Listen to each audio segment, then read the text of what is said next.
wabarakatuh.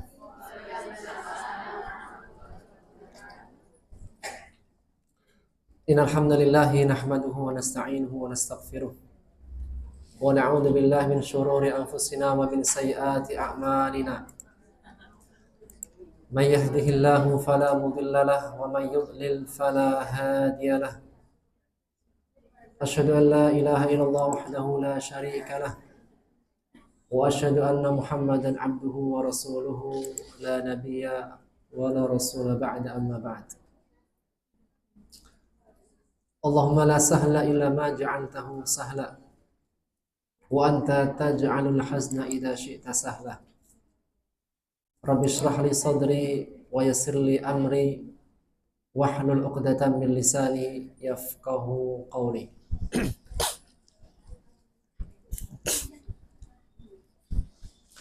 Alhamdulillah, segala puji bagi Allah. Kita berjumpa kembali di Mushola Al-Amir. Semoga pertemuan kita adalah pertemuan yang mendapatkan taufik dan hidayah dari Allah. Insyaallah ta'ala kita akan lanjutkan materi tafsir kita dari surat Yusuf, dan kita sampai pada ayat yang ke-20, terakhir 23. Itulah firman Allah. Allah menegaskan, a'udzubillahi minasyaitonir rajim.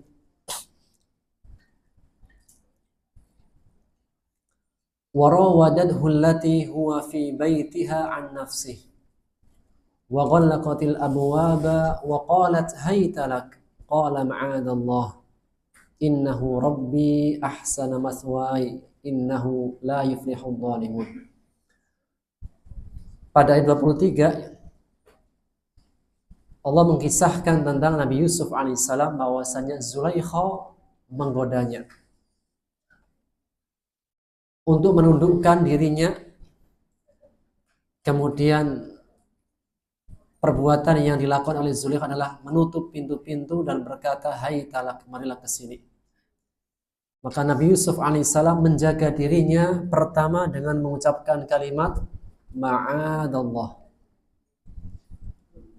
Ketika seseorang dihadapkan dengan suatu ujian, fitnah, maka di antara doa atau kalimat thayyibah sebagai penangkalnya, dia dapat mengatakan dengan kalimat a'udzu billah atau ma'adallah.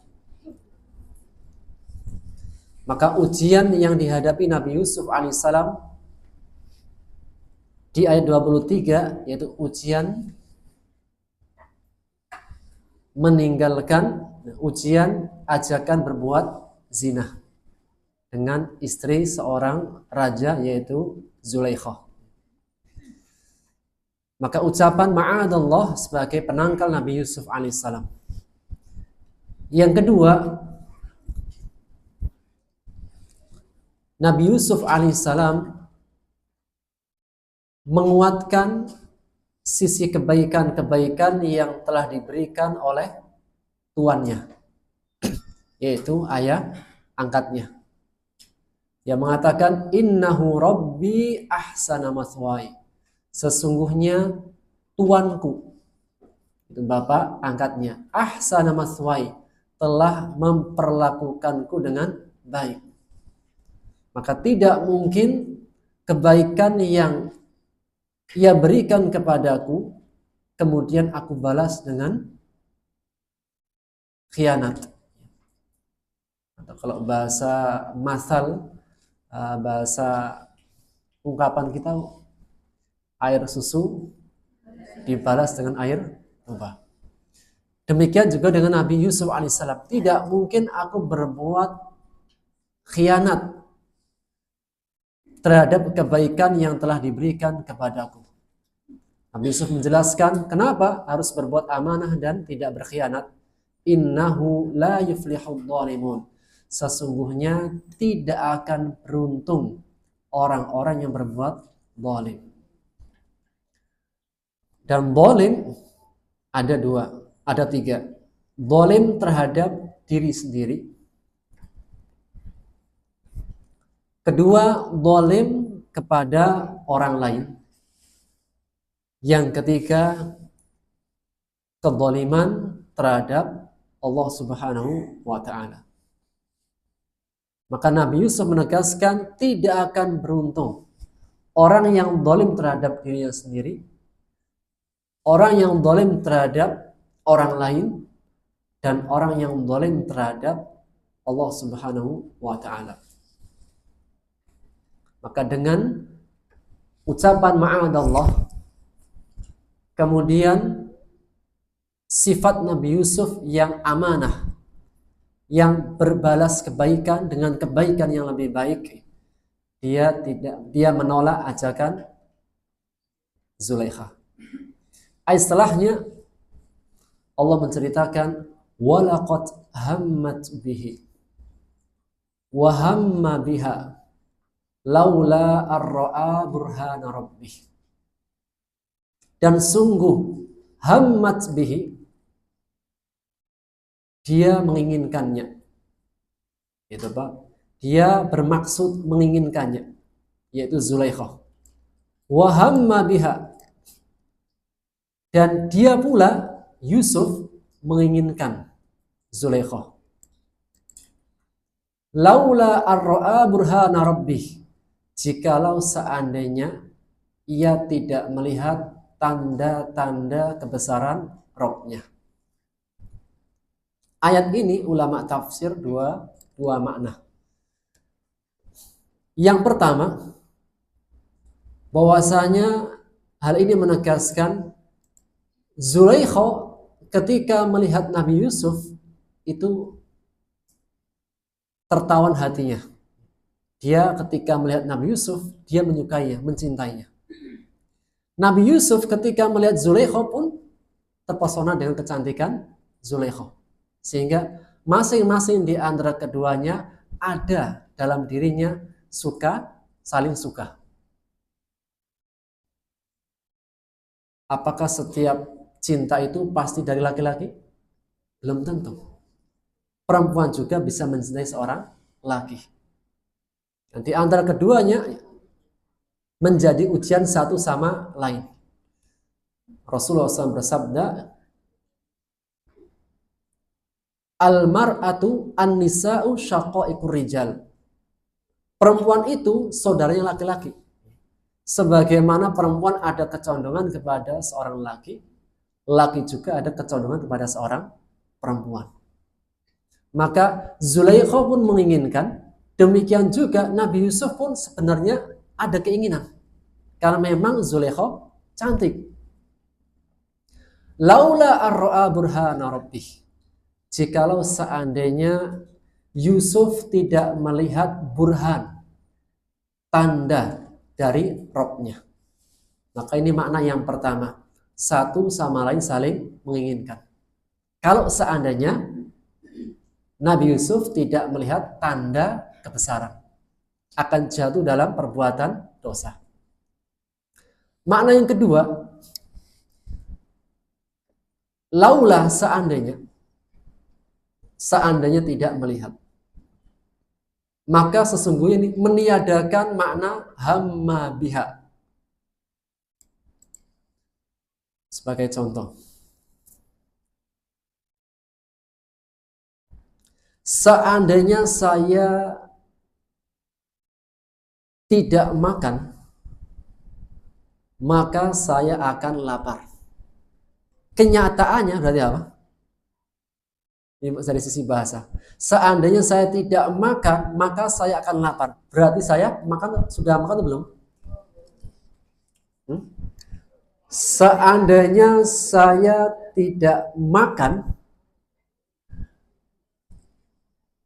maka saya pasti akan lapar.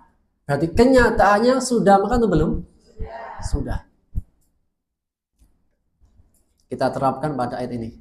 Seandainya Nabi Yusuf tidak melihat tanda kebesaran, pasti akan menginginkan juga. Berarti sudah menginginkan atau belum? Tuh kan? Bentar.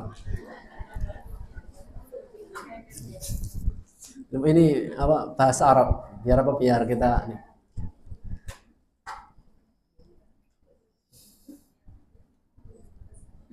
Kan Bu berandai-andai bentar ya. Seandainya saya kaya, saya akan bangun masjid. Berarti sepakat ya? Seandainya kan berniat baik kan boleh kan ya? Bahkan di antara nasihat Imam Ahmad ibnu Hanbal kepada anaknya, nasihat berniat baik meskipun belum. Pokoknya berniat baik aja. Baik, kita terapkan. Seandainya Nabi Yusuf tidak melihat tanda kebesaran tadi, dia pasti menginginkan Zulaikha. Terlintas dalam hatinya juga ingin memenuhi ajakan Zulaikha. Berarti sudah terjadi atau belum? Belum. Ya kan?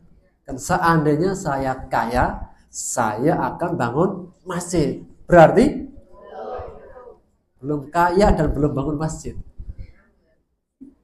Seandainya Nabi Yusuf tidak melihat tanda kebesaran Allah, Rabbnya, hamma biha, dia pasti apa? Juga ingin memenuhi ajakan Zulaikha. Kan mungkin saja, lintasan mungkin nggak? Melihat seseorang yang cantik, kemudian, wah, cantik juga ya. Atau seseorang perempuan melihat seseorang laki-laki yang ganteng, wih, cakep juga ya. Terlintas gitu. Tapi gak usah diucapin, dan gak diucapin, terlintas.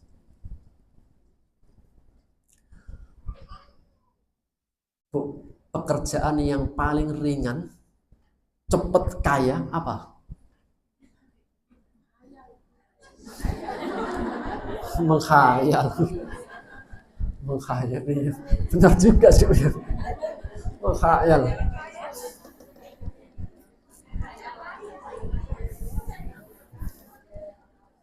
Bu, katanya korupsi. Katanya korupsinya 10 T. Tahu tuh apa namanya?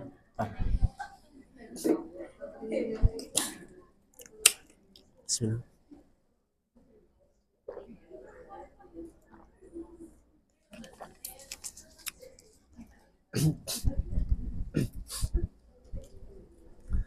Tadi apa? Korupsi ya. Korupsi 10 T.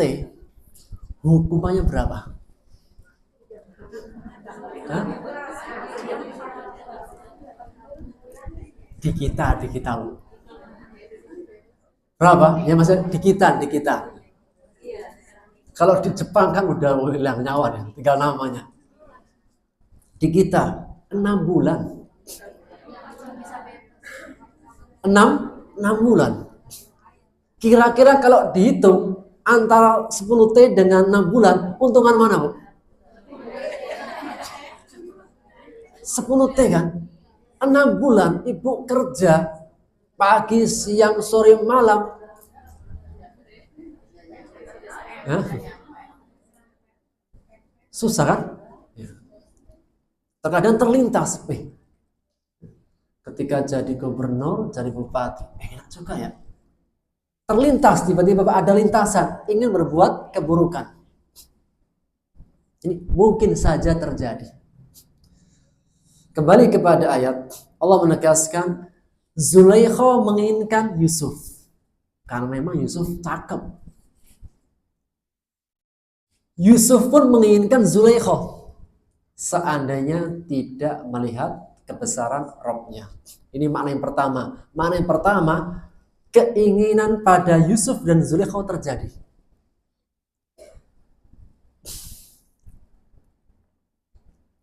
Makna yang kedua dari jumhur mufassir, mayoritas para ulama tafsir.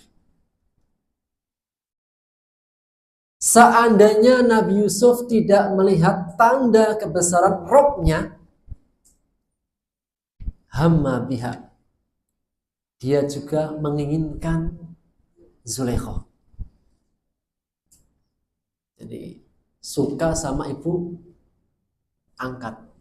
Mungkin terjadi, mungkin terjadi. Makanya kalau kita perhatikan tanda wakofnya di mana?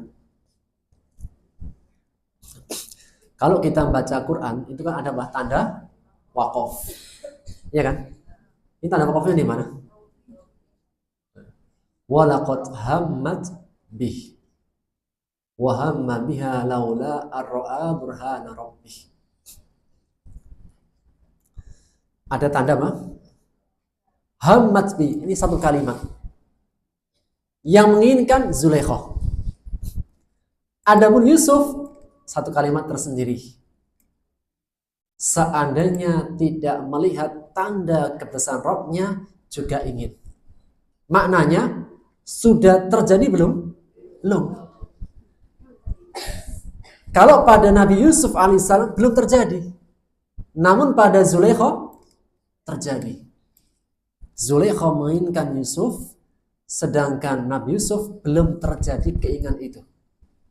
Dan jumhur mufassir pada makna yang kedua. Karena ini sekelas nabi, sekelas seorang nabi, dan Allah menjaga Nabi Yusuf sejak kecil, sehingga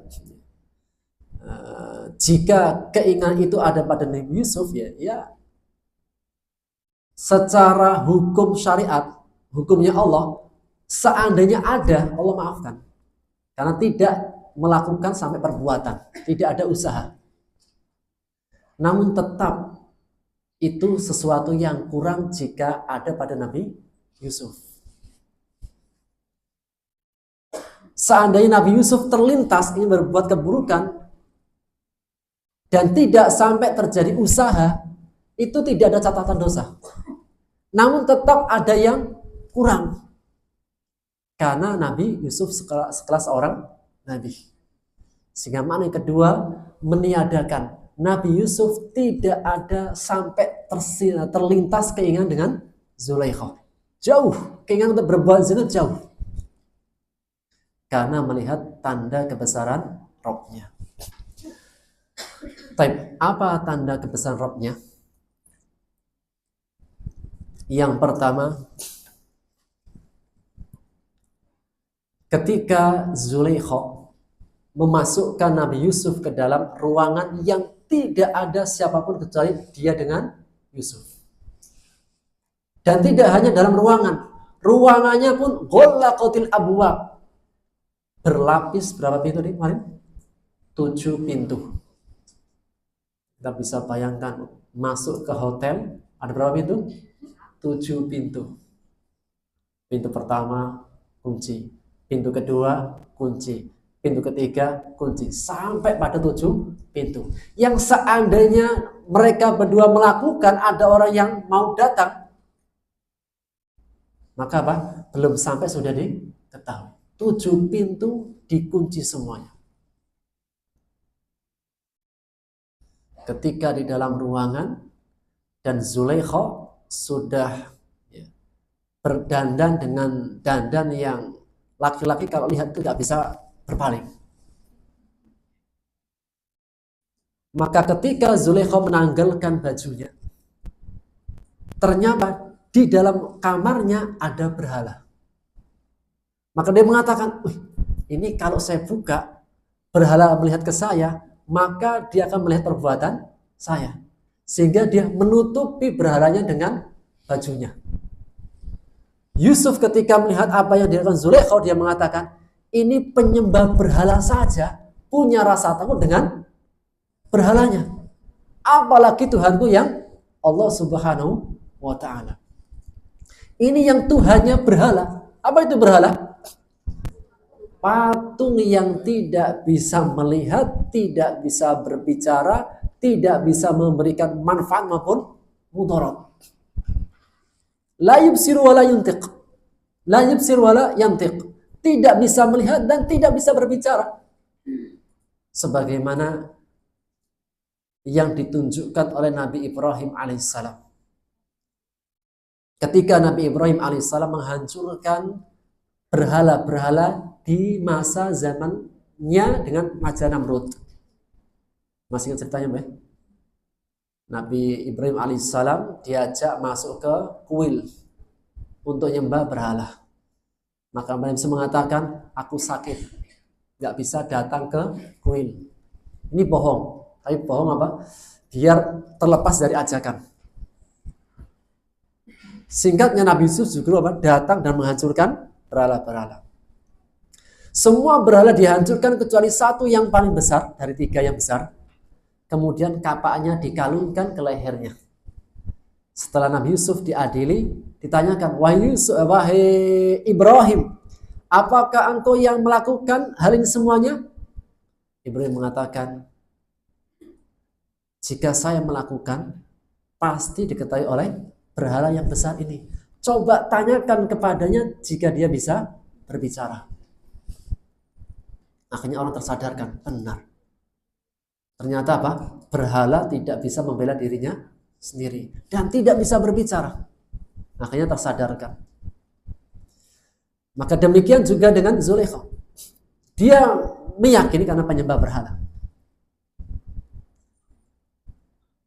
Jika aku melakukan perbuatan ini kemudian dilihat oleh berhala, maka kelihatan. Sehingga dia menutupi berhala dengan kainnya. Dan itu dilihat oleh Nabi Yusuf alaihissalam. Jika penyembah berhala punya rasa malu dan takut dengan patungnya, berhalanya, lantas bagaimana dengan saya? Saya harus jauh lebih takut, lebih malu di hadapan Allah Subhanahu wa taala. Inilah burhan yang pertama.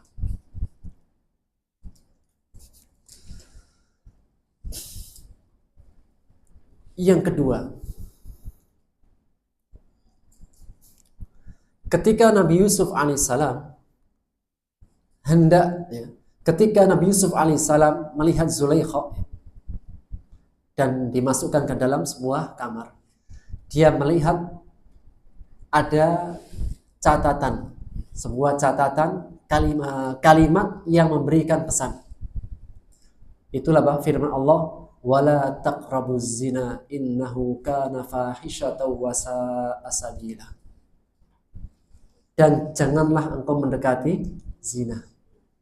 Kenapa? Sesungguhnya perbuatan zina fahisyah, perbuatan keji yang menjijikkan. Zina Allah istilahkan dengan fahisyah karena buruk dan menjijikkan. Karena tidak semua yang buruk itu menjijikkan. Namun ada yang buruk juga menjijikkan. Maka di antara sesuatu yang buruk dan menjijikkan adalah perbuatan zina. Maka ketika membaca ayat tersebut, Nabi Yusuf langsung mengingat Rabbnya, melihat tanda. Ada tulisan, ketika dia melihat, membacanya langsung ingat. Karena mungkin saja seseorang itu awalnya nggak ingat. Ketika melihat tulisan, jadi ingat lagi. Orangnya nggak mau sholat, tiba-tiba pas jalan-jalan lewat di masjid, dan dia sudah tua, jalannya udah susah, jalan-jalan pagi, jarang ke masjid. Lihat pamflet, gambaran besar, keranda, kemudian ada tulisannya, sholatlah sebelum disolatkan. Akhirnya karena melihat kata-kata yang singkat padat, di bawahnya ada keranda, langsung takut dan ingat.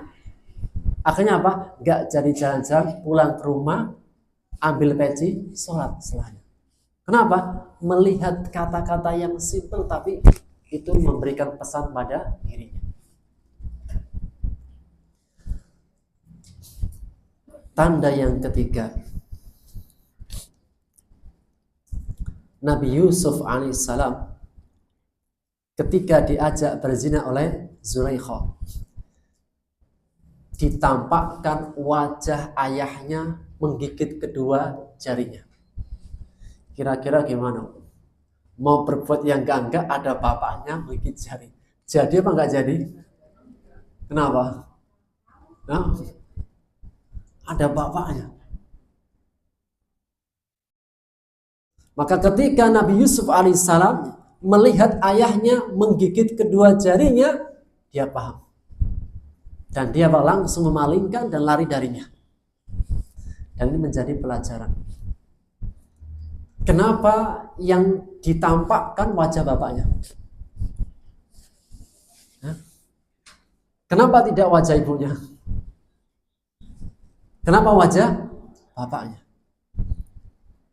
Karena dalam perkara kedua, contoh yang ditiru dalam ketegasan mengambil sikap itu ada pada kepribadian seorang ayah.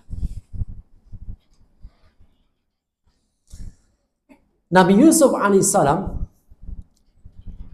ya, saat itu ya kapan usia yang orang itu kelihatan sudah mulai kelihatan cakepnya. Laki-laki sudah mulai kelihatan cakepnya kapan? Usia-usia puber atau istilahnya brondong. Wah, ini masih muda nih. Maka apa? Ya sudah mulai dewasa, di atas remaja. Maka yang ditampakkan adalah wajah ayahnya. Di antara faedah yang memberikan pesan. Seorang anak meskipun dia sudah besar dan dewasa, tetap butuh nasihat seorang ayah. Meskipun dia sudah besar, sudah dewasa, atau mungkin sudah berkeluarga. Sehingga seorang tidak mengatakan, sudahlah, sudah besar, sudah tahu sendiri. Enggak, tetap nasihat ayah itu diperlukan oleh seorang anak meskipun dia sudah remaja, sudah dewasa, sudah berkeluarga. Meskipun kata-kata yang simpel dan singkat. Meskipun terkadang mungkin kita melihat anak kita kayak nggak peduli. Enggak. Tapi jika nasihat dari seorang ayah, meskipun kelihatannya kayak nggak didengarkan, itu didengarkan. Seseorang itu kadang kelihatannya nggak mendengarkan, tapi dia curi-curi dengar. Kelihatannya nggak mendengarkan, tapi dia itu masih memasang telinga, curi-curi dengar. Ada yang sebaliknya, kelihatannya mendengarkan, ditanya tadi ngomong apa? Nggak tahu apa lupa? Setelah dicertain panjang dari awal sampai akhir, tadi ngomong apa? Enggak dengar apa lupa? Enggak dengar. Di depannya kayak pendengar setia gitu. Ditanya enggak.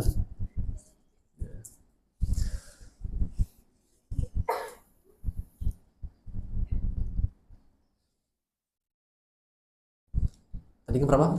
3 ya. Yang keempat, burhana rabbih. Nabi Yusuf alaihissalam Allah perlihatkan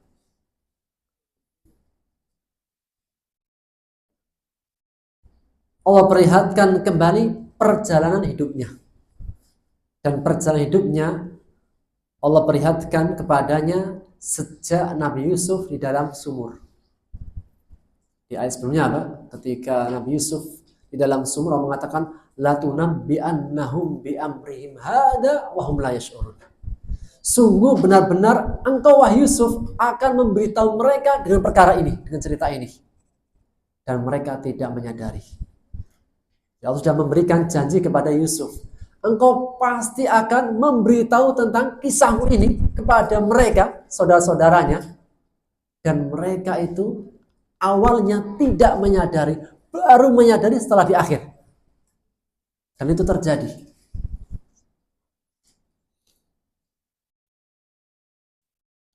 Terjadi nanti di akhir kisahnya.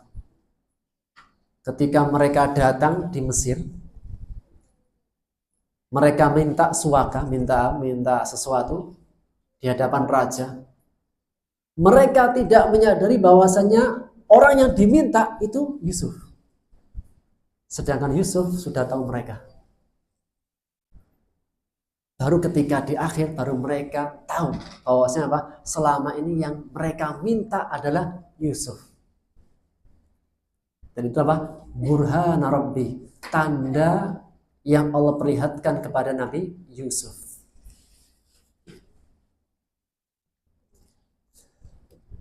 Maka pada salah satu atau 4 tanda tersebut, itulah sebabnya Nabi Yusuf dijauhkan dari keinginan terhadap Zulaikha. Walaqad hammat bihi wa hamma biha. Zulaikha menginginkannya dan Yusuf pun menginginkannya. Laula ra'a burhana Rabbi. Seandainya Yusuf tidak melihat tanda dari Rabb-nya. Menegaskan, karena melihat tanda-tanda dari Rabb-nya, tidak sampai Nabi Yusuf itu terjatuh, terlintas, menginginkan ajakan Zulaikha. Allah mengatakan, kadzalika linasrifa anhu su'a wal fahsya. Demikianlah kami telah memalingkan, menjauhkannya. Siapa? Yusuf. As-su'a wal fahsya. Perbuatan yang yang buruk, yang mungkar. Wal fahsya, dan perbuatan keji, yaitu zina. Hal ini menegaskan bahwasanya siapa yang menyelamatkan Nabi Yusuf? Tetap Allah Subhanahu wa ta'ala.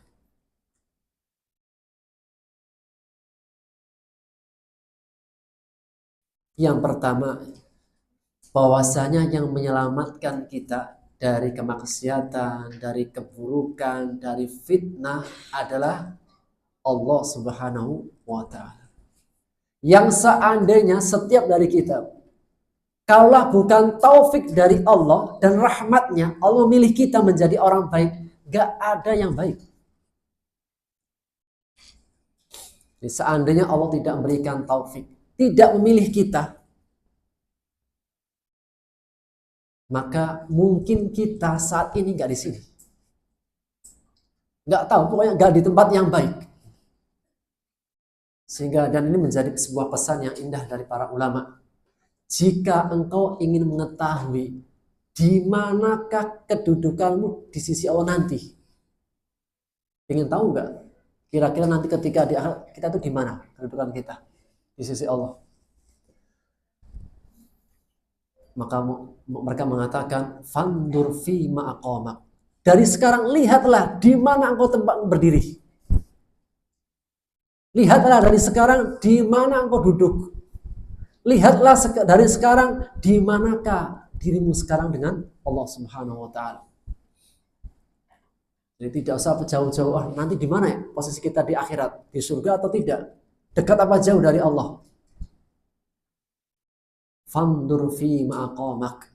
Dari sekarang lihat di manakah Allah memposisikan dirimu.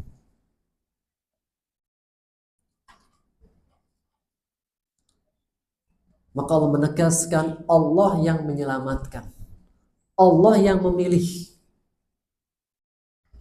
Dan Allah ketika memilih, Allah memilih siapa saja yang Dia kehendaki.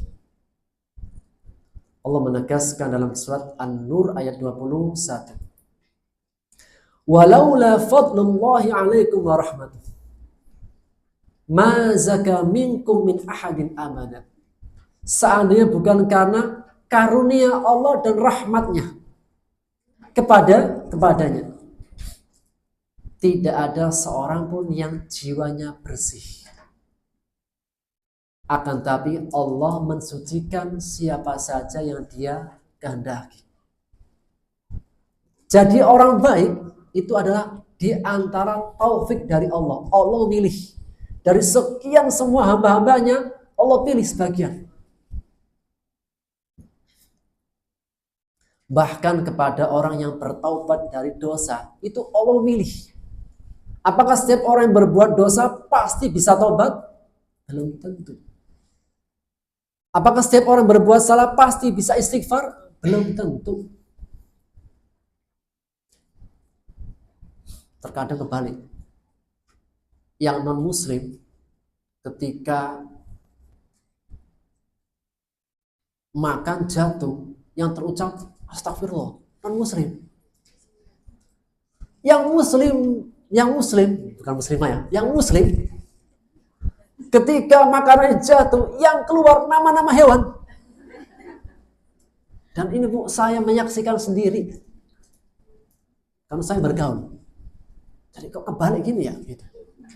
Yang non-muslim ketika kan kita kan pas kemarin Idul Adha kan nyapi barang, makan barang. Makan sate jatuh, astagfirullah Pak Ustadz, dia non-muslim. Yang muslim kita dapetin ketika jatuh makanannya, yang keluar nama-nama hewan. Buset dah.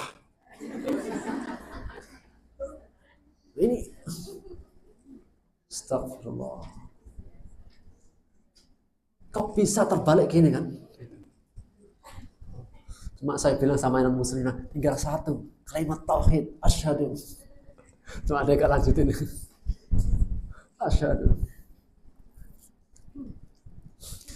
Maka mengatakan, demikianlah kami palingkan, jauhkan ia dari keburukan, kemungkaran dan perbuatan keji. Allah memilih yang seandainya bukan karena taufik, rahmat, karunia-Nya Allah kepadanya, tidak ada yang bersih.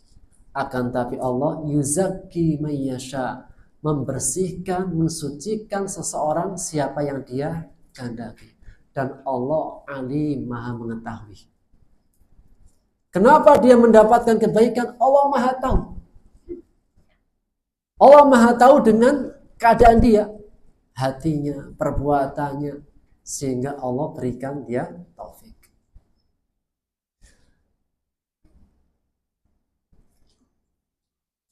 Allah menyebutkan bahwasanya Allah yang memilih, Allah yang menyelamatkan dia dari keburukan. Yang kedua, sebutkan sebabnya. Kenapa? Kenapa Allah sebutkan? Kenapa Allah selamatkan? Kenapa Allah berikan taufik? Innahu min ibadinal mukhlasin. Sesungguhnya dia Yusuf termasuk hamba-hamba kami yang ikhlas. Dalam Quran ada mukhlis, ada mukhlas. Ada mukhlis, ada mukhlas. Apa bedanya? Mukhlis, orang yang ikhlas. Mukhlas, orang yang sudah Allah pilih, dia orang ikhlas. Sehingga mana yang lebih tinggi derajatnya?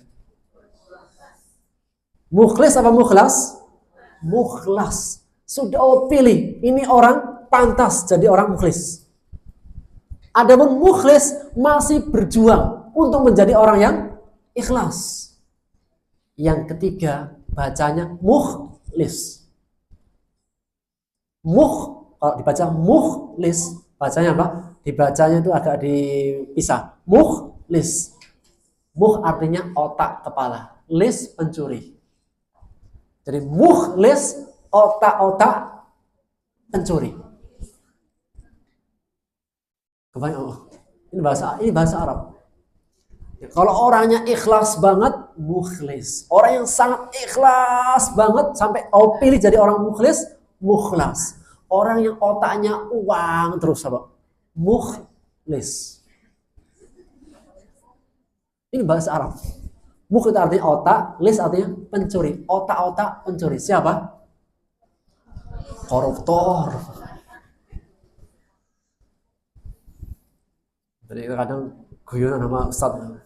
Orang yang mana? Mukhlis apa? Mukhlis. Mukhlis.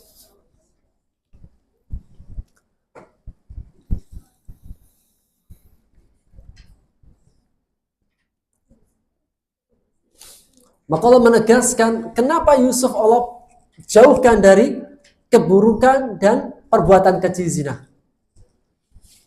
Sedangkan sudah dihadapkan di hadapannya Zulaikha. Kecantikan Zulaikha itu luar biasa. Allah sebutkan sebabnya, innahu min ibadina mukhlasin. Sesungguhnya Yusuf termasuk hamba-hamba kami yang mukhlas, bukan mukhlis lagi, mukhlas. Orangnya ikhlas banget. Sudah Allah pilih, dia orang yang ikhlas. Kalau kita mukhlas apa mukhlis? Masih mukhlis, masih berjuang. Masih berjuang kita ini.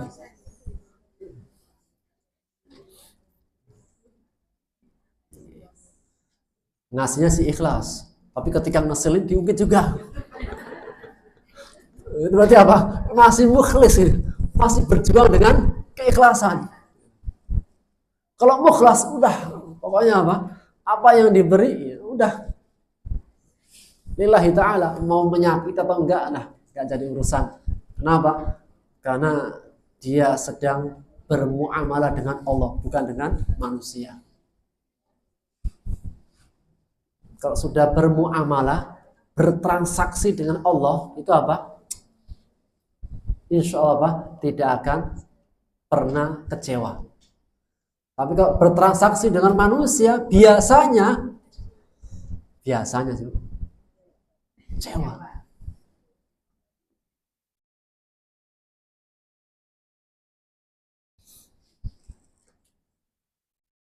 Sehingga kita semua masih apa? Masih tahapan mukhlis.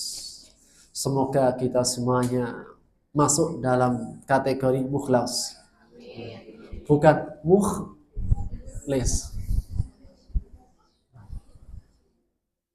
Setiap sakit dikasih merah langsung sembuh. Mukhlis. Enggak mukhlis. Baik. Maka Allah sebutkan sebabnya. Kenapa Nabi Yusuf Allah jauhkan, Allah selamatkan dari fitnah? Karena termasuk orang-orang yang mukhlasi. Apa itu ikhlas? Apa itu ikhlas? Ikhlas. Ya ikhlas apa bahasa? Artinya ikhlas apa? Ya ikhlas Ustaz, itu bahasa Arab. Ikhlas artinya apa? Susah kan? Tuh, orang Indonesia gak tahu bahasa Indonesia nih. Apa itu ikhlas? Memurnikan. Surat apa Bu? Surat apa? Al-Ikhlas. Tahu surat Al-Ikhlas? Tahu surat Al-Falaq? Dalam surat Al-Falaq ada gak lafaz Al-Falaqnya? Ada kan? Qul a'udzu birabbil. Dalam surat An-Nas ada gak lafaz An-Nasnya? Mana? Malikin Nas ilaih. Dalam surat Al-Ikhlas ada gak lafaz ikhlasnya? Saking ikhlasnya sampai lupa. Udah. Sehingga di antara pengertian ikhlas tahu, melupakan kebaikan sebagaimana kalau dia berbuat keburukan itu pinnya lupa. Seperti lupanya orang yang hutang. Jangan ketawa. Biasanya yang sering lupa itu orang yang berhutang atau yang menghutangi. Kok pengalaman semua ini?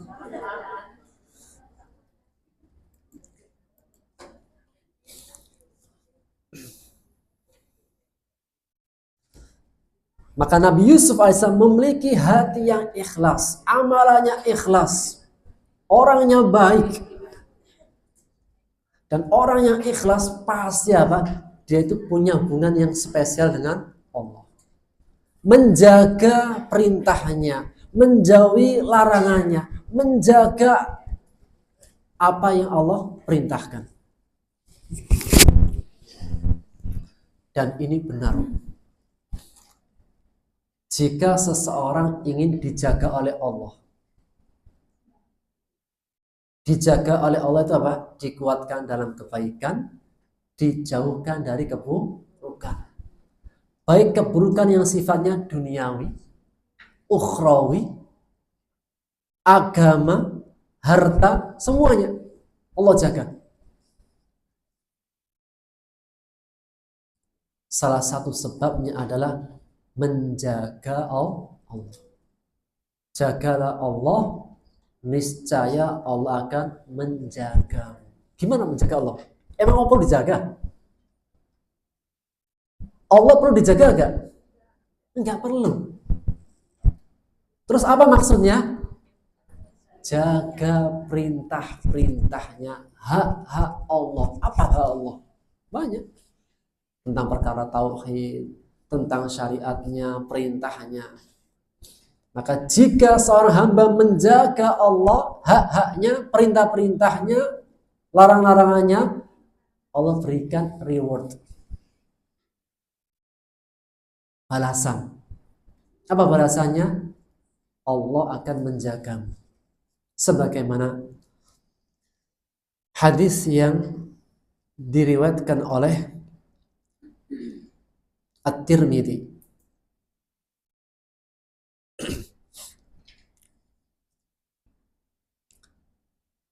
Dari hadis dari sahabat Abul Abbas, Abdullah ibnu Abbas, itu pamannya Rasulullah sallallahu alaihi wasallam, radhiyallahu anhuma, ia mengatakan,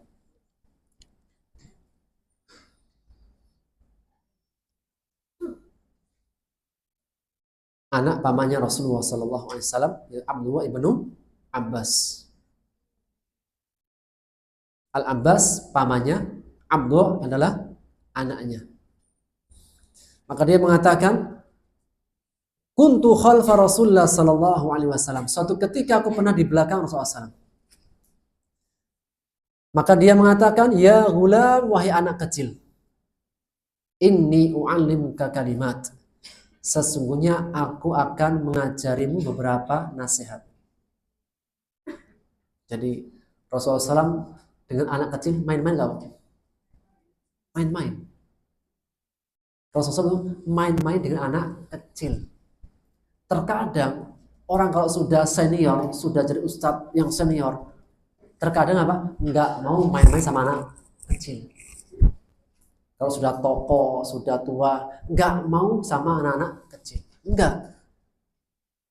Rasulullah SAW terkadang main sama anak-anak kecil.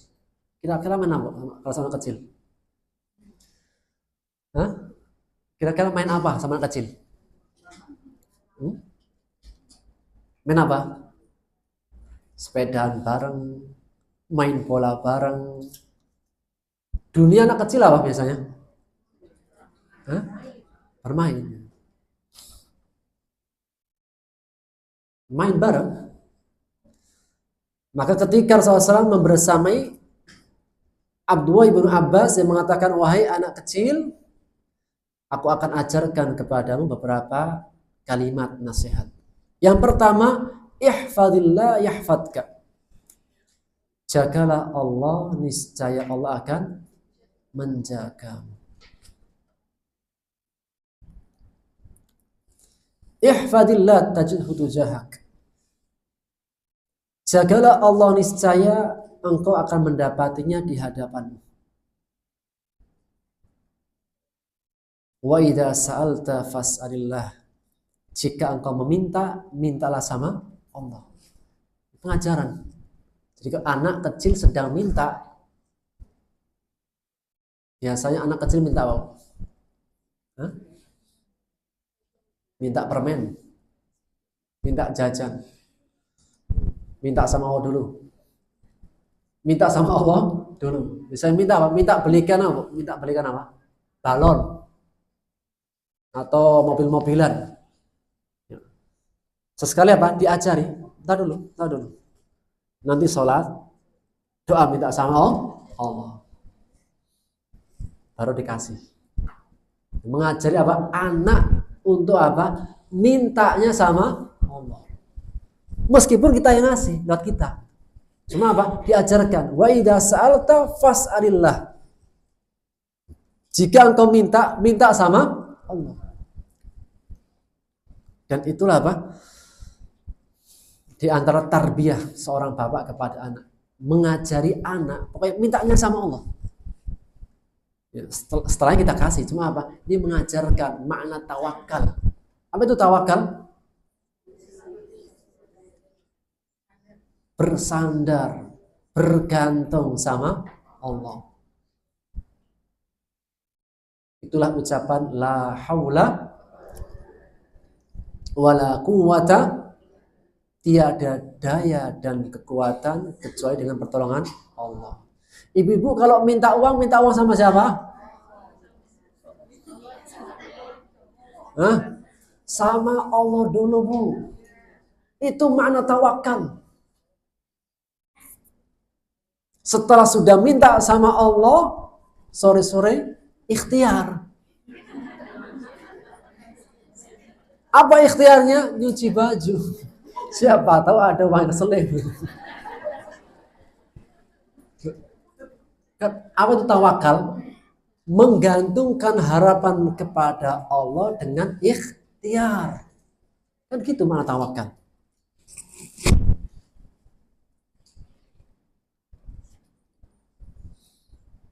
Sehingga kalau minta sama Allah. Kau usah bergantung sama bapak-bapak. Kau usah bergantung. Tinggalkan saja, Bu. Dalam doa maksudnya. Fokus. Iya, gak bulu. Oh iya, setelah selesai berdoa, ikhtiar yang maksimal. Gimana cara dapat uang dari suami? Pijetin kek. Rayu-rayu dikit. Masya Allah, Bibi. Sepertinya awal bulan ini.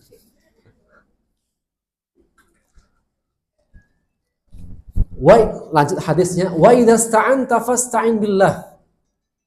Apabila engkau minta pertolongan, tadi kan minta sesuatu, minta hajat. Sekarang jika minta tolong, fasta'in billah, mintalah pertolongan kepada Allah. Wa'lam, ketahuilah, seandainya semua umat, semua manusia berkumpul untuk memberikan kepadamu manfaat sesuatu, maka manfaat sesuatu itu tidak akan kau dapati melainkan dengan takdir yang Allah telah catat. Dan tidaklah semua umat berkumpul untuk menimpakan mara bahaya, maka mara bahaya itu tidak akan menimpamu kecuali dengan mara bahaya yang sudah Allah telah gariskan.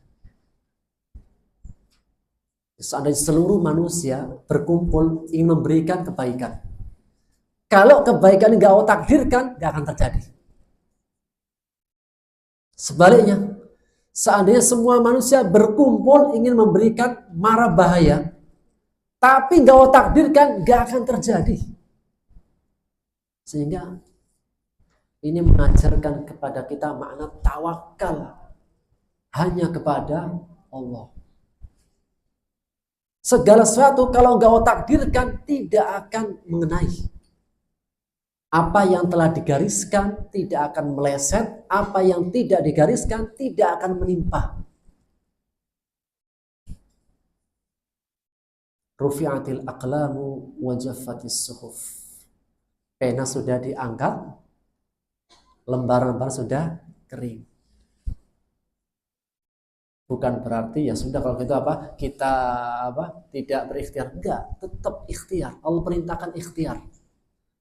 Namun keputusan hak mutlak milik siapa? Allah. Pernahkah kita merencanakan tapi enggak terjadi? Sering nggak pernah? Sering.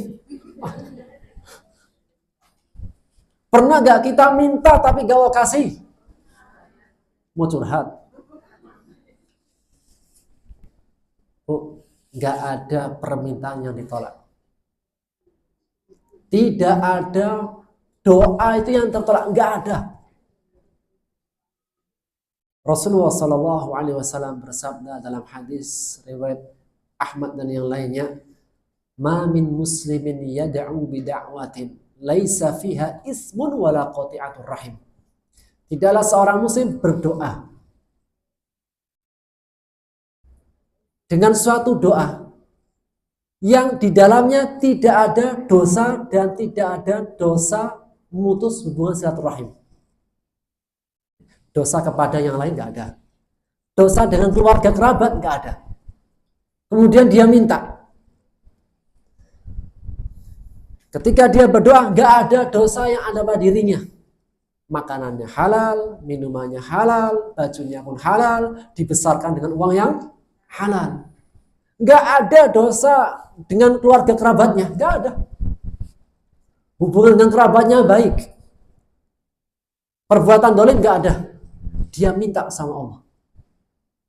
Melainkan akan diberikan kepadanya satu dari yang tiga. Allah pasti berikan apa? Satu dari yang tiga. Yang pertama, istajaballah du'a'ah. Allah kabulkan doanya. Yang kedua, yasrifu anhu su' mislah. Allah jauhkan dia dari mara bahaya. Yang mara bahaya ini senilai dengan yang dia minta.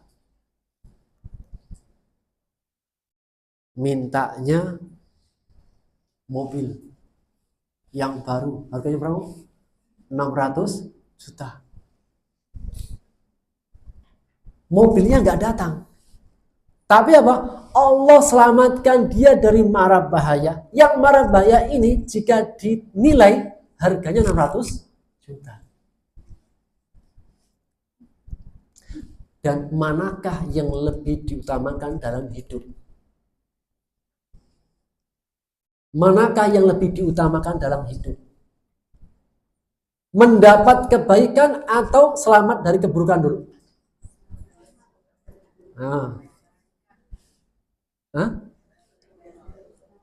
Mana yang diutamakan? Menghilangkan bahaya, keburukan, kejelekan, atau mengambil manfaat dulu, kebaikan? Kayak perlu contoh. Kalau nggak contoh kayak gimana ya? Diundang makan sate gratis. Diundang makan nasi kebuli hari Sabtu gratis, bro. Qadarullah hari Sabtu giginya sedang sakit. Kira-kira ke dokter dulu apa makan sate? Hah? Undangan ibu gratis. Hah? Nyampe sono, yang lainnya pada makan sate. Enak ini, hanya lihat saja, lebih menderita. Sehingga sikap yang benar apa? Menghilangkan keburukan dulu. Ke dokter dulu, berobat ke sana, nanti tinggal kirim SMS. Bagian saya tolong dibawa pulang ya.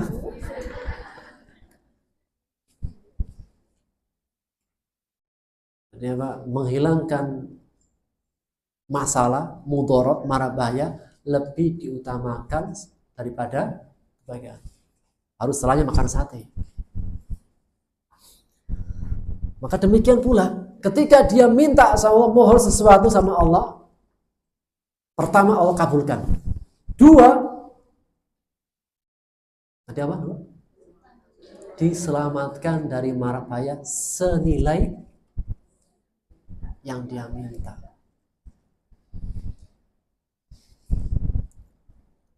Terkadang kita tuh punya rencana.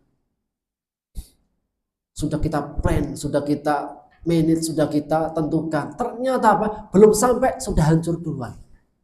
Kenapa? Karena Allah ingin menghancurkan di tengah perjalanan sebelum kehancuran kita di ujung.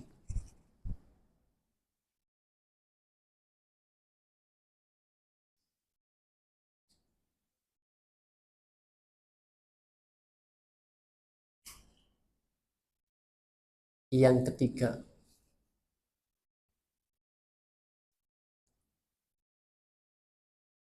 tadi kan satu dari yang tiga. Yang pertama Allah kabulkan, dua Allah selamatkan dari mara bahaya. Yang ketiga jadi investasi akhirat. Mobilnya ditangguhkan di surga nanti. Pas masuk surga, kok di sini mobilnya ya? Ini doamu dulu, leh. Kenapa nggak dikasihkan dulu ya Allah? Khawatir malah membinasakan dirimu. Karena terkadang keterbatasan kita itu menyelamatkan kita. Kelebihan kita justru terkadang apa? Menjadi sebab kerusakan kita. Biasanya yang suka foya-foya, hura-hura, jauh dari Allah, minum-minuman, narkoba, kemudian gonta-ganti yang lainnya, itu biasanya orang yang berduit atau beruang. Hah? Hah?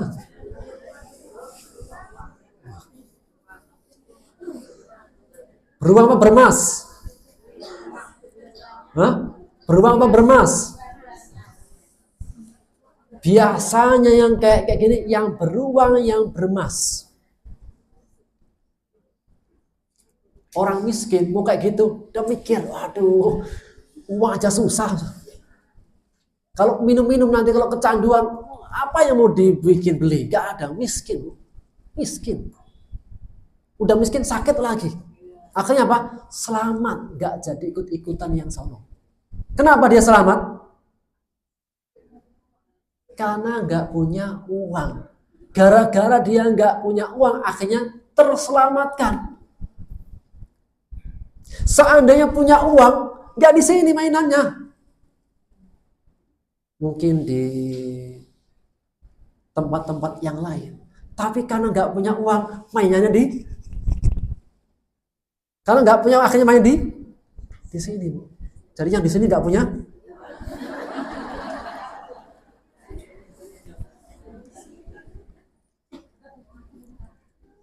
Bukan ibu-ibu, bukan. Saya paham, bukan ibu-ibu deh, bukan.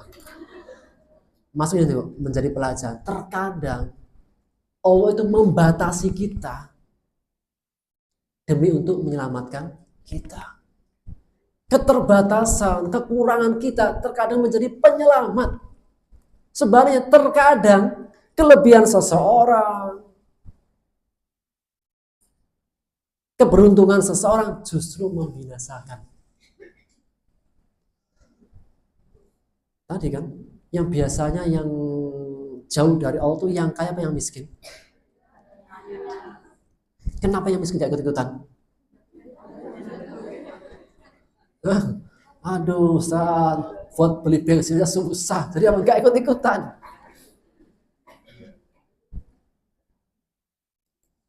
Jadi gimana? Mau dikabulkan apa ditahan dulu? Hah? Mau deh?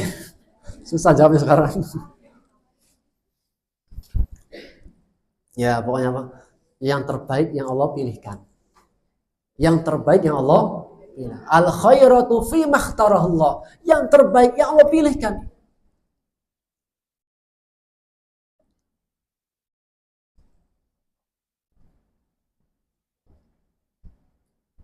Akan ada seorang salaf itu dia mengatakan dalam doanya,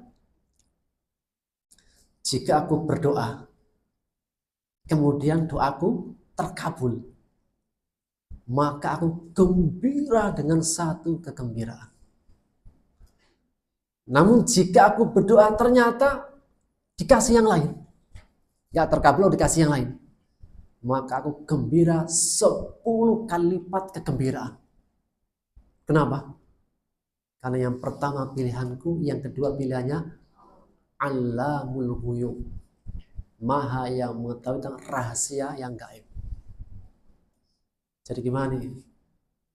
Gak dikabulkan gembiraan sekali atau 2 kali? 10 kali. Ini levelnya para salafunas soleh. Baik.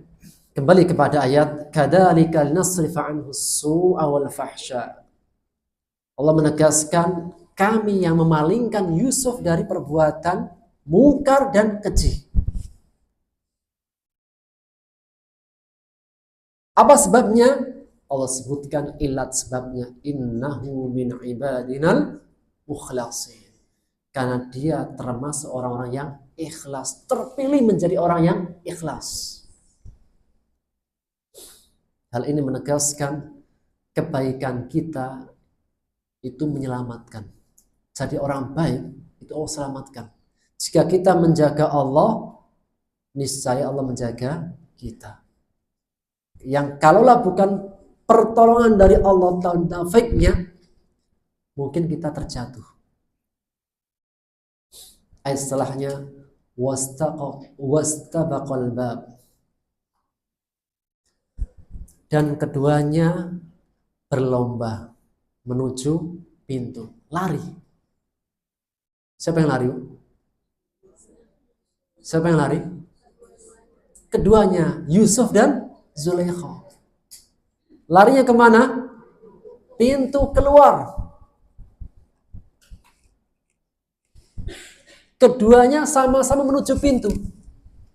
Nabi Yusuf menuju pintu untuk keluar. Zulaikha menuju pintu untuk mengejar Yusuf. Cinta kalau sudah cinta gimana? Hah? Cinta itu kalau sudah cinta gimana? Hah?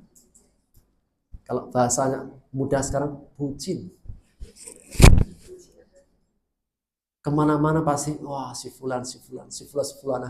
Cinta. Orang kalau sudah cinta itu buta. Wastabaqal bab, keduanya berlomba menuju pintu. Tujuannya sama. Yang beda apa? Yang beda apanya, Bu? Niat. Terkadang langkah kita itu sama, tempat yang kita tuju sama. Namun beda dalam perkara niat. Ketika di perang Uhud ya, perang Uhud, perang yang para sahabat kalah. Perangnya sama Rasulullah. Bersama para sahabat bayangkan, bukan kita, sahabat. Perang Badar menang, perang Uhud kalah. Di antara teguran Allah kepada para sahabat yang mengatakan, minkum man yuridun dunya wa minkum man yuridul akhirah. Karena di tengah-tengah kalian nih, sebagian ada yang ikhlas ingin akhirat, sebagian yang lain pengennya dunia. Ini para sahabat saja kasih nasihat tadi. Di antara kalian nih ada yang ingin akhirat, ada yang ingin dunia. Ini para sahabat.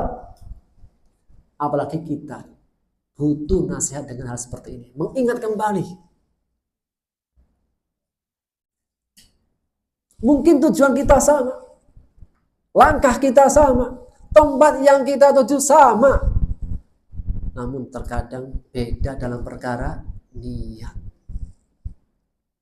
Sehingga perkara niat para mengatakan jaddidu an-niyah. Jaddidu an-niyah. Senantiasa perbarui niat. Kita ini ngaji, pengen apa? Pengen apa kita ngaji? Pengen biar keren-kerenan? Biar geng-gengan? Kelompok-kelompokan? Merasa paling gak, ikhlas karena Allah. Aku belajar ilmu untuk biar kebodohanku hilang. Biar aku bisa menjadi orang baik. Mencari ridhonya Allah. Bukan karena ustadznya mungkin ganteng. Ini Bu, fitnah. Ada. Laporan. Atau ya sesuatu ini yang dicari dari dunia. Tujuannya sama. Langkahnya sama. Tempatnya sama. Tapi beda dalam perkara niat. Nabi Yusuf ketika menuju pintu, dia kabur dari Zulaikha karena diajak zina. Zulaikha tetap mengejar Yusuf menuju pintu. Sama tujuannya. Pintu. Namun beda dalam perkara niat. Menjadi pesan kepada kita semua, senantiasa perhatikan niat. Dan hanyalah yang tahu perkara hati siapa? Allah.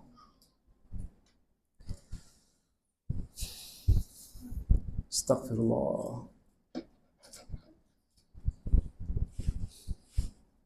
Dan menjaga sesuatu. Sufyan Ats-Tsauri mengatakan, ma'alastu syai'an. Tidaklah sesuatu yang paling aku itu kerja keras dalam senantiasa memperbarui, menjaganya, melebihi penjagaan terhadap niat, keikhlasan.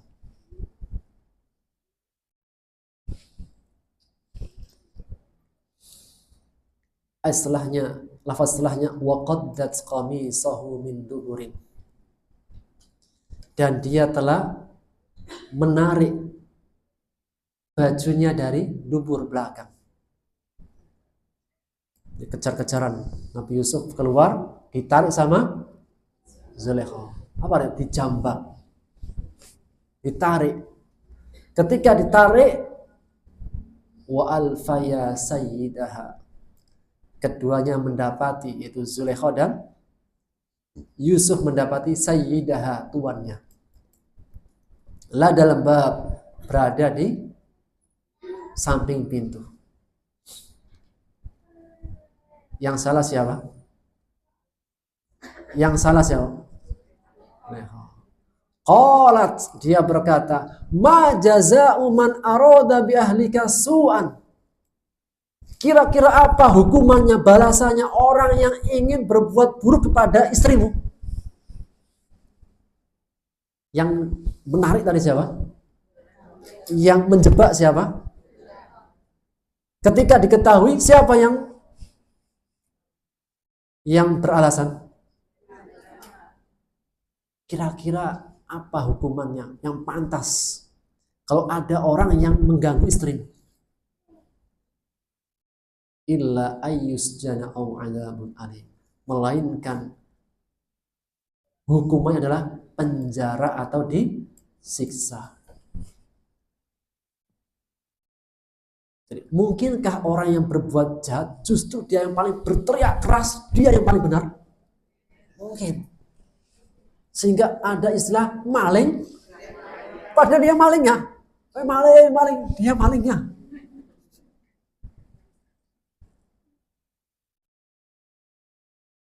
Nggak boleh korupsi, nggak boleh. Ternyata dia yang korupsi.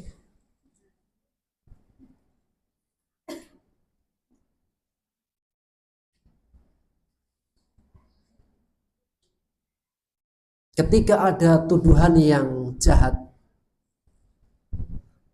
dia berkata, Yusuf berkata, hiya rawadatni an nafsi. Justru dia yang telah menggodaku untuk menundukkan diriku. Ketika ada tuduhan yang tidak benar, diam atau menyampaikan? Bisa, seseorang dituduh, dia kemarin yang ngambil uang, kemudian dia nggak ngambil. Yang dituduh diam atau menyampaikan? Menyampaikan. Enggak, saya nggak ngambil kemarin. Saya lewat, nggak ngambil apa-apa. Hiya rawadatni an nafsi. Enggak. Justru Zulaikha yang menggoda diriku. Wa syahida syahidun min ahliha. Dan disaksikan orang yang menyaksikan dari keluarganya. Ulama tafsir beberapa makna. Yang pertama, yang menjadi saksi adalah penjaganya. Jadi meskipun Zulaikha menyampaikan atau menyatakan bahwasanya yang menggoda Yusuf, semua orang terdekatnya tahu bahwasanya apa? Sudah kelihatan yang salah adalah Zulaikha. Atau kisah Israiliyat, ada bayi yang menyaksikan. Ini kisah Israiliyat yang nanti memberikan persaksian tentang kesucian Nabi Yusuf. Mana yang ketiga, didatangkan seorang ahli untuk memberikan persaksian. Ini Yusuf mengatakan enggak. Zulaikha menuduh kepada Yusuf. Yusuf menuduh kepada Yusuf menyampaikan tidak. Mana yang benar?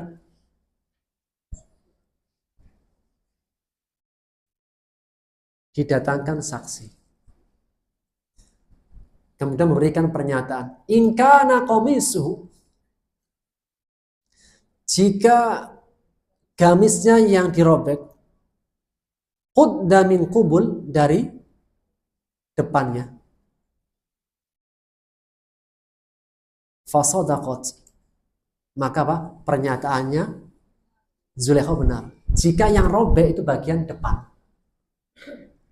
maka yang benar adalah Zulaikha. Wa huwa minal kadhibin, dan Yusuf yang salah, dusta. Wa in kana qamisuhu qudda min dubur, dan jika gamisnya yang robek min dubur, dari belakang, fakadzabat, dia yang bohong, wa hum minas shadiqin, dan Yusuf yang benar. Falamma ra'a qamisahu qudda min dubur, ketika dilihat ternyata yang robek bagian belakang. Siapa yang salah? Qala inna min kaidikun, sesungguhnya apa? Itu tipu daya kalian, wahai para perempuan. Inna kaidakunna adzim, sesungguhnya tipu daya, makarnya seorang perempuan itu sangat besar. Jadi perempuan kalau sudah bikin tipu dayanya besar. Jadi yang pandai bikin skenario laki-laki itu perempuan. Dalam ayat ini, dalam kisahnya Zulaikha.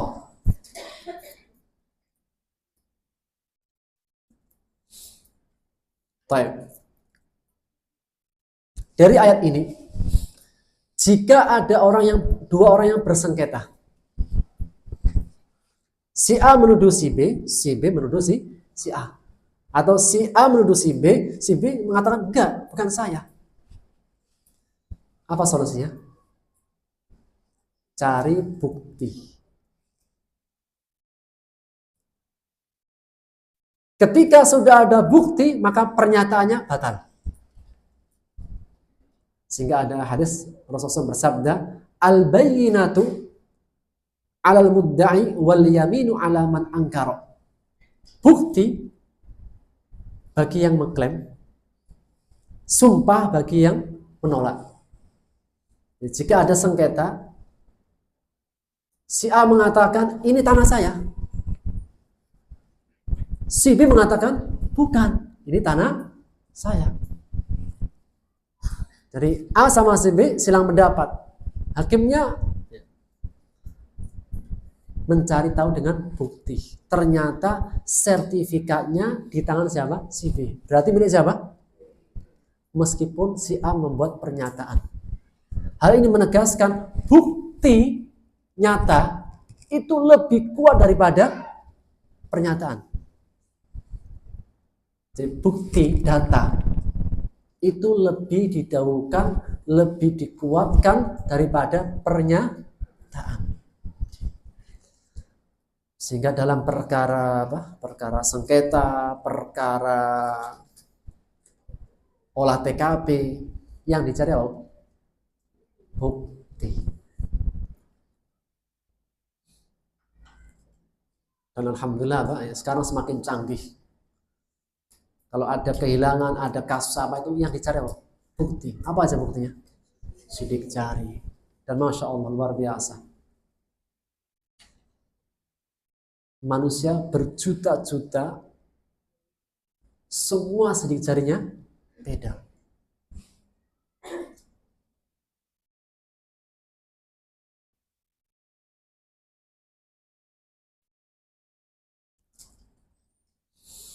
Baik. Ayat setelahnya, Yusuf wa'arid an hadha. Yusuf, berpalinglah dari ini. Wastaghfiri lidzambik, dan mohonlah ampun. Wastaghfir, dan mohonlah ampun dari dosamu. Innaki kunti minal khati'in, sesungguhnya engkau termasuk orang-orang yang salah. Setelah dicari akar masalahnya sudah jelas bahwasanya berbuat salah adalah Zulaikha. Meski demikian Nabi Yusuf SAW udah melupakan, udah tidak perlu dibahas panjang lebar, selesai. Sudah selesai. Sudah berpaling dari hal ini. Kemudian Allah diperintahkan kepada istrinya, wastaghfiri dzambik. Ketika terjadi kesalahan, ketika berbuat dosa, maka sebaik-baik sikap yang diambil adalah bertobat, minta ampun, kembali kepada jalan yang lurus. Maka mengakui dosa, mengakui salah, bertobat itu lebih utama daripada terus-menerus dalam kebatilan. Seseorang ketika berbuat salah kemudian minta maaf, selesai. Dia akan terhentikan dari dosanya. Namun ketika berbuat salah kemudian tidak mau mengakui, berdusta, maka setelahnya akan berdusta lagi. Setelahnya berdusta lagi. Karena memang benar, satu dusta jika tidak diakhiri akan membuka pintu dusta-dusta berikutnya. Makanya salah satu cara untuk bertobat tuh ngaku salah. Sebagaimana doanya Nabi Adam alaihissalam, Rabbana, wahai Rabb kami salah. Baik. Sehingga dalam ayat yang terakhir menegaskan ya, agar Nabi Yusuf tidak memperpanjang, dan ini diantara sikap yang benar. Ketika ada permasalahan sudah cepat selesaikan dan tutup, selesai. Kemudian yang berbuat salah hendaknya agar memohon ampun, meminta maaf. Ketika yang satu berpaling darinya, tidak memperpanjang, kemudian yang satunya lagi minta maaf dan bertobat, akan cepat selesainya. Di antara cara menyelesaikan suatu masalah dalam kehidupan. Wallahu ta'ala alam bishawab. Ini yang bisa kita ambil faedahnya. Semoga menjadi ilmu yang bermanfaat. Ada hadiah ya? Pertanyaan. Ada hadiah ya? Hadiah cuma-cuma. Type. Pertanyaan.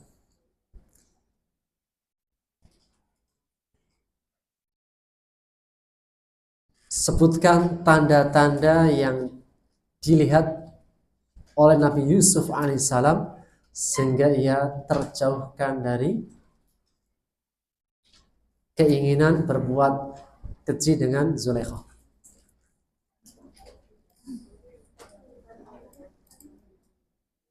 No? Ibu, melihat berhala ditutupi oleh Zulaikha. Kedua,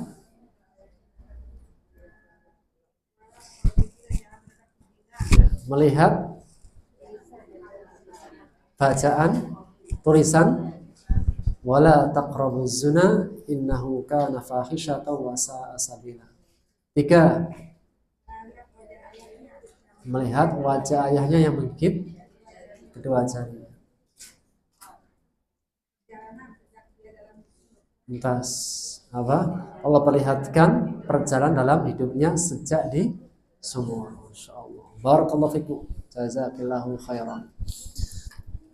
Pilih yang warna kuning apa yang putih? Pendidikan anak sama silsilah belajar akidah. Silsilah. Ini ambil nanti. Yang kedua, tadi yang menjawab dapat hadiah. Sekarang ada yang bertanya? Ada yang bertanyakan? Yang menjawab dapat hadiah. Yang bertanya dapat hadiah nih. Baik. Yang kedua, apa perbedaan antara mukhlas sama mukhlis dan mukhlis? Kalau yang mukhlis itu dari saya.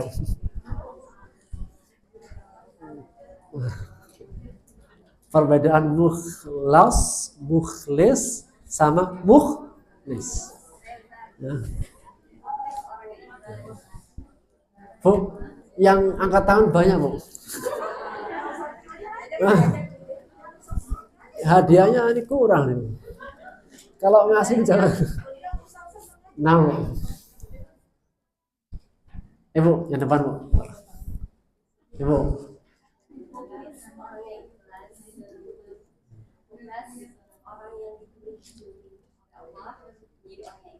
Tuntas. Itu dari saya, Bu. Wah, Masya Allah, barakallahu fiikum. Mukhlis, orang ikhlas yang berusaha untuk menjadi orang ikhlas. Mukhlas, orang yang sudah Allah stempel, Allah pilih dia adalah orang-orang yang ikhlas. Kalau mukhlis ini dari saya. Bu, ini Bu, pendidikan anak. Paling bocor. Terakhir. Yang terakhir, Ibu. Jika ada persengketaan, perselisihan, gimana cara menyelesaikannya?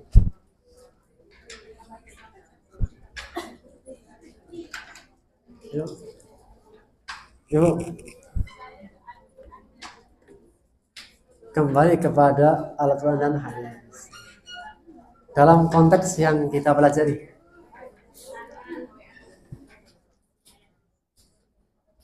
Ibu apa? Tuntas. Mencari saksi atau tanda bukti. Jadi kalau ada yang ngaku ini tanah saya,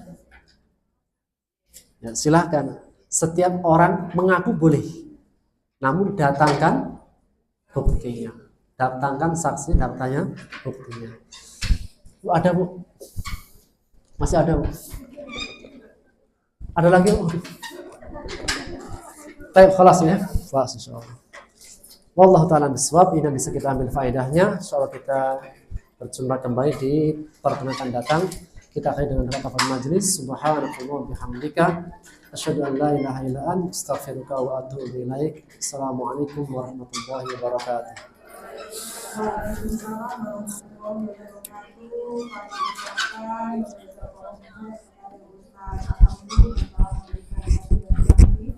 Mudah-mudahan pasar bisa memperhatikan